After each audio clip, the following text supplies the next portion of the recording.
Jadakiss or G Herbo. And I'm going to play the clip and I'm going to talk about the comment section as well.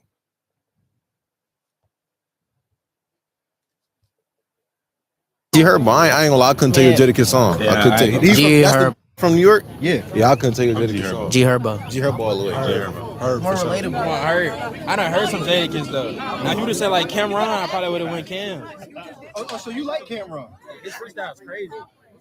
He don't know what he's talking about. I'm going Herbo. Like the run Herbo on right now, like he going crazy right now. I'm just going Herbo. You gotta just listen to what he's saying. Though. Like when you really sit down and listen and just vibe to, you really be like, he really speaking. Like he just not making regular young moves. He really talking. Like he really talking real lives though. Like he don't live the life that most people live in. So it's like you're just speaking about it.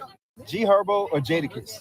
And of course, I mean, like I said, that this video had like, I want to say like maybe like 7,000 comments, like closer to 8,000 comments. And of course, people was dragging. I even seen Nate Robinson in the comment section. And my only thing of it is, when you have these conversations and you see these kind of topics like floating around via the internet, you got to remember, I think it's an age group on things. And then I do think it's a regional thing on sometimes where you actually live at and what you kind of grow up on. Because I can't sit here and get mad at a group of kids.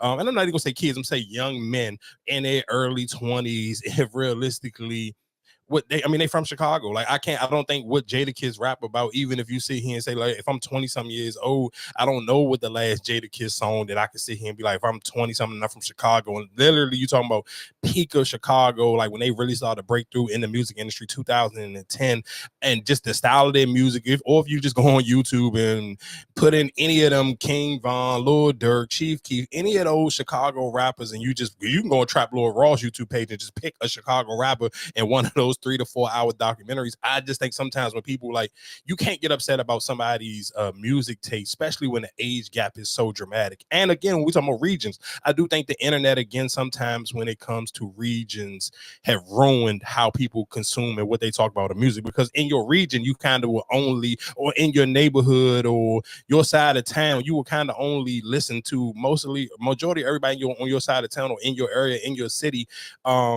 They kind of listen to the same thing. And I think that was one of those conversations that I was having via on TikTok when we posted our clip from last week about the Mount Rushmore. No, what was it?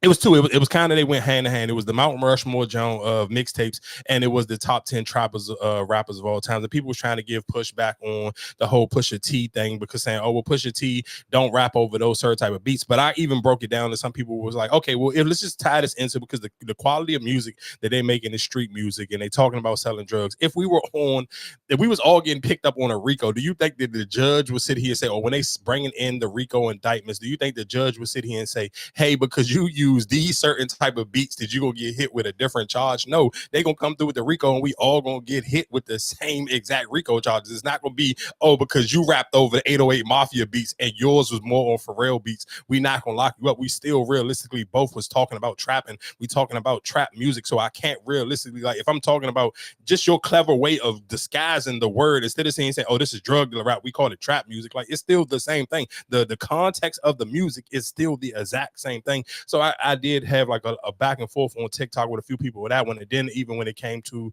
the mixtape Mount Rushmore situation, it was a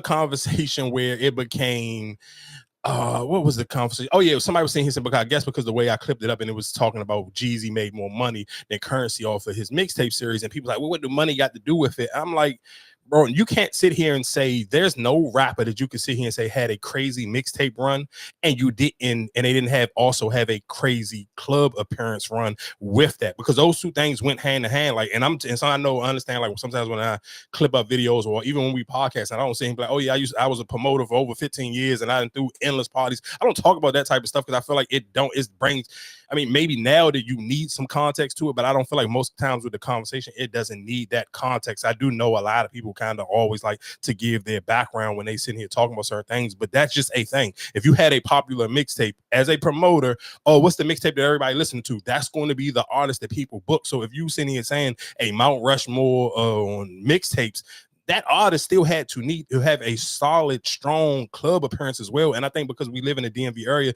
you can even do your Googles back even when they was like, I remember it was a I want to say like it was a little mini documentary that Wale put out, and it was interviewing Kenny Burns, and he was talking about how the music industry always kind of wanted to keep the DMV area, especially that DC area, strictly a consumer base, because it was a market for consumers, like because the music industry wanted to push their products on the DMV area. They really never wanted to have a DMV to have their own, because they knew how we kind of was with go-go. With our own, we kind of just go watch and listen to go-go music 7 days a week. You'll go to a go-go show 7 days a week. So you kind of don't have those. They kind of wanted to keep that away in the actual music business, and kind of for a long time really didn't want rappers to kind of even break out from the DMV area, because they kind of wanted to keep it just that for sake. But I'm sitting here saying there is no rapper that you can sit here and say had a huge mixtape run who has not got booked multiple times. We joke about that all the time, like how often Jadakiss and Fabulous have done shows at I mean, well, they didn't change the clubs a million different times, the names of them, but from Lux or to Power, whatever, all the whatever different names they didn't change, or they didn't change a lot of these clubs names, or Bliss or whatever the case may be. A lot of them have got booked here multiple times, from the Boosies, the Gucci's, whoever. If you had a strong mixtape run, you got booked for a lot of shows. You can't sit here and say I had a mixtape run, but I never got booked for shows. Like that don't count. Like that's almost damn near like a local rapper. Now again, that wasn't no shade to Currency, but people were trying to give that some pushback. But it was still, to me, it was like, I mean, it is what it is. Like I don't think you can sit here and say a rapper had a strong mixtape run without having also a strong club appearance as well. Because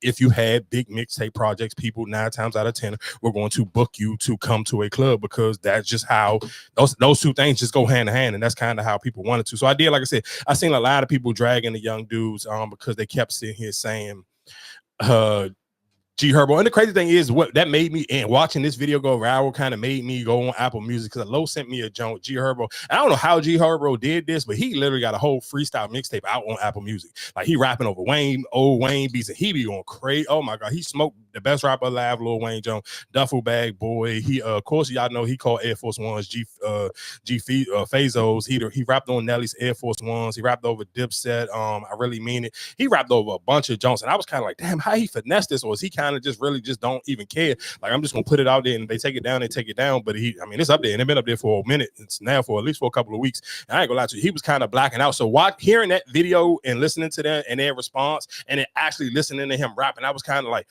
damn, that is like, sometimes when we talk about like things that happen in the music business that kind of watered the music business down a little bit, I do think just making freestyles not as easy to access like just on straight streaming platforms. Because like I said, I mean, of course, people. But that's why I think that's why a lot of, when you say like when mixtapes, like I said, that's how a lot of people made it on the mixtape circuit.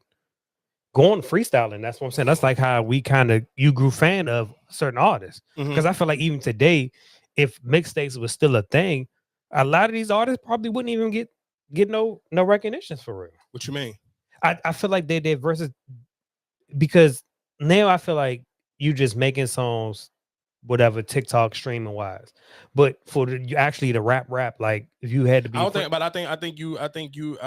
disagree with that, because I wouldn't say that, because you ain't giving them a chance to but I'm definitely, but I wouldn't give you absolutely right. I wouldn't give a chance, but if we had the mixtape era where, all right, because like you even said before, I think you said, who was it, Jeezy or Gucci? What you were saying, like a lot of their hits was on their mixtape. That's how you tried your songs out, was on your mixtapes. You didn't put them on streaming. So just imagine, like I said, if you had a mixtape go out first, you heard those songs, you're like, all right, well, I'm not going to wait for your streams, or I'm not going to pay that, the money to get that song.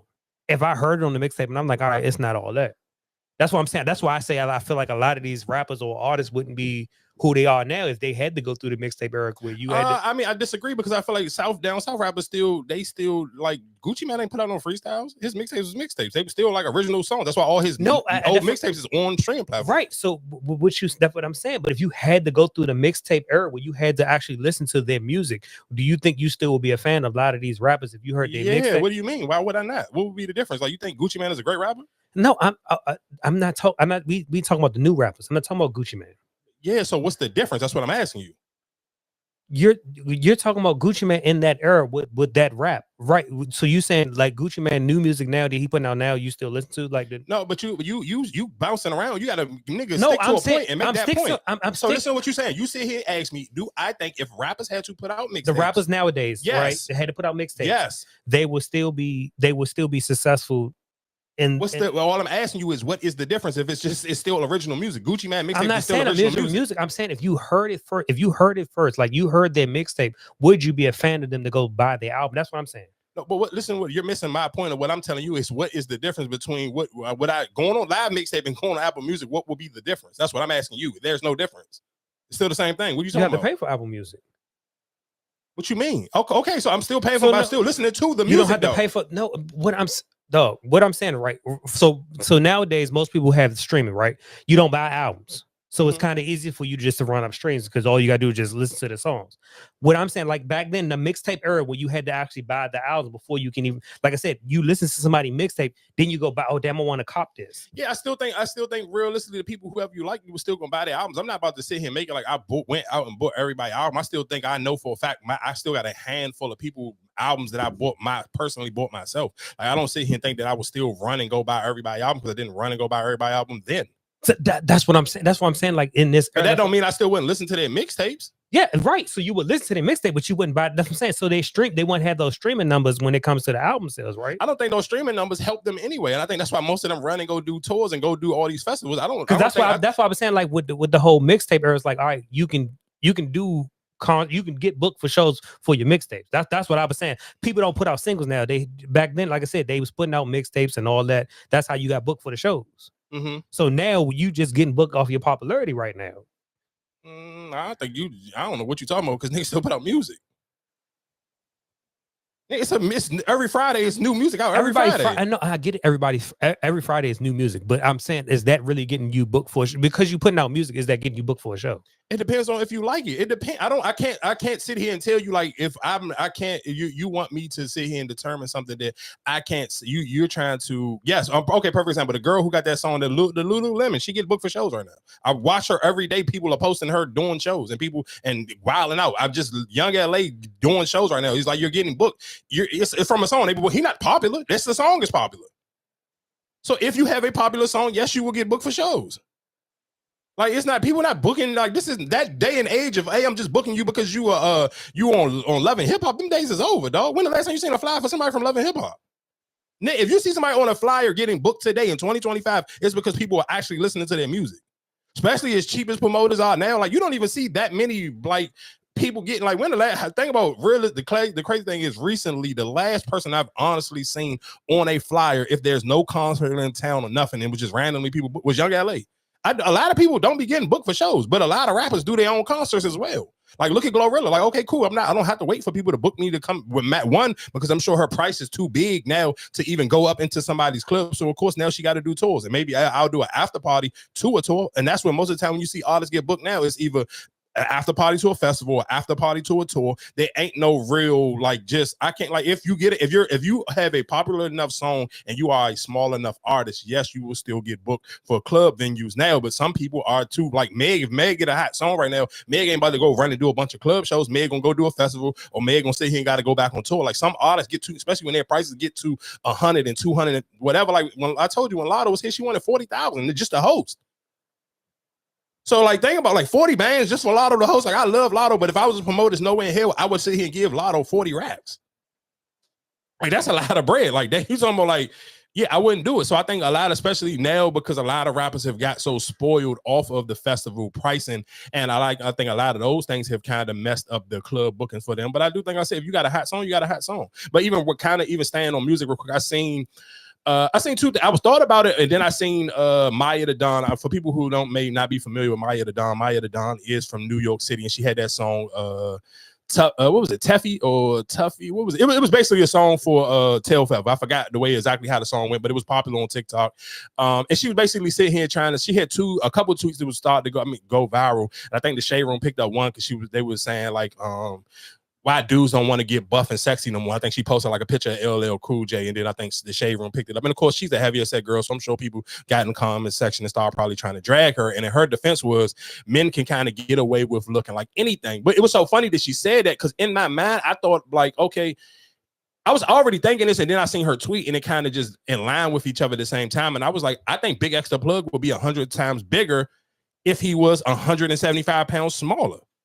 I don't think Big X the Plug is as popular as he should be, as popular as his song is. For that, like literally, especially during the playoffs now. Like I pay attention to the songs that they be playing during the playoffs, and they be playing that what's this song called? I'm the biggest. No, whatever. But that big. The name of the song is The Largest. But they play that song. It literally, they didn't play it the whole entire playoffs. I know the playoffs but they've literally been playing that song for a minute. But I kind of was wondering, like, if he was smaller, I'm sure he would get booked for more shows. And her defense was, well, he just got booked for Coachella. I don't like to, and I didn't want. He got commercials though.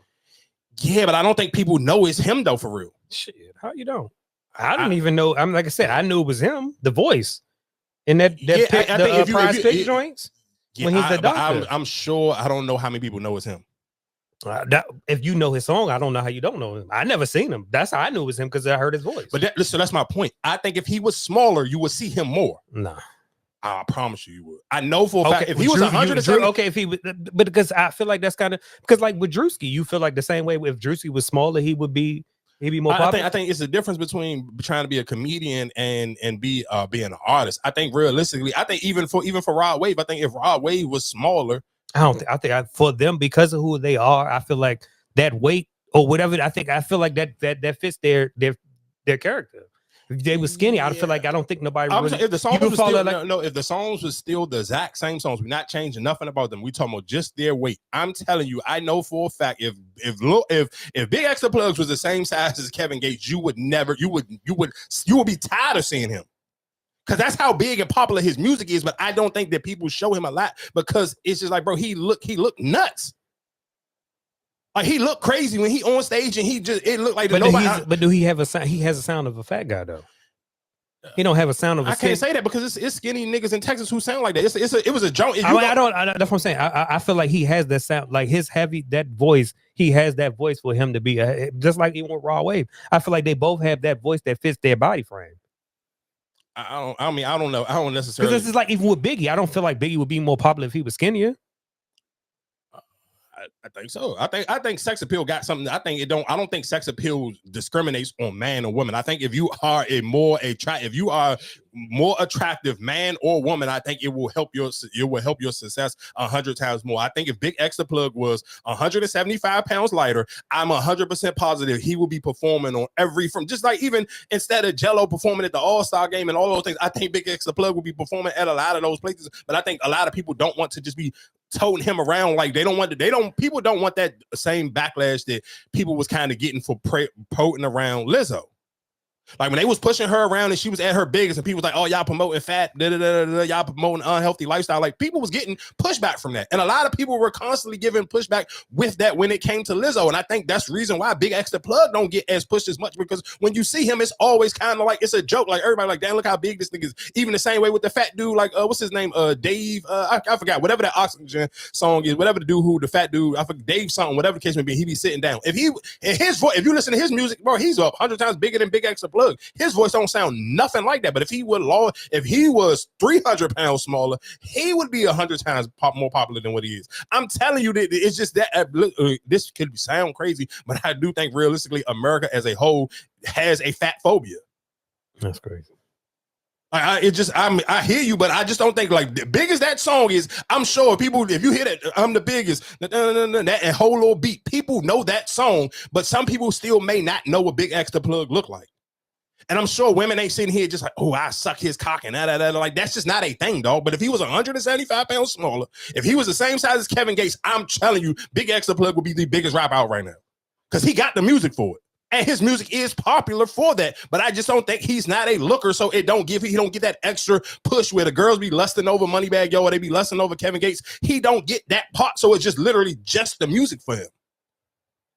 You need that extra push. You need that lustiness to you, so when people are lusting over you, it helps the extra promotion. Because bro, Moneybagg Yo is dog shit. He been dog shit for a minute now, but what keep him afloat is women still kind of find him attractive. But like, what's the last Moneybagg Yo song? It's been a minute for him. But what keep him kind of in conversation? Why he still get put on some tours or whatever the case may be? Because people know women like him, so he can still help sell a couple tickets if you throw him in the midst of somebody else's tour. But if Moneybagg Yo had songs big as Big X the Plug, I'm telling you that he would be out of this world. That's my only thing. So I hear what she was trying to say, and maybe that was just in her defense. I understand, but I even think even for her, it was kind of like vice versa, where it was like I feel like her song got super big on TikTok because she was a bigger girl. Like people was kind of like, damn, this big girl Jai like going crazy. Where if she was maybe 100 pounds lighter, I don't necessarily know if hers would have went as crazy. Because I think some of the allure for her was that she was a little bit bigger, and you don't see women on a plus size that can really rap as crazy as she was going. So I do think I think it just depends on the person sometimes, but I do think for Big X the Plug, it's just like that was just a random conversation that I was just thinking about. While I'm just talking about music before we get off of that.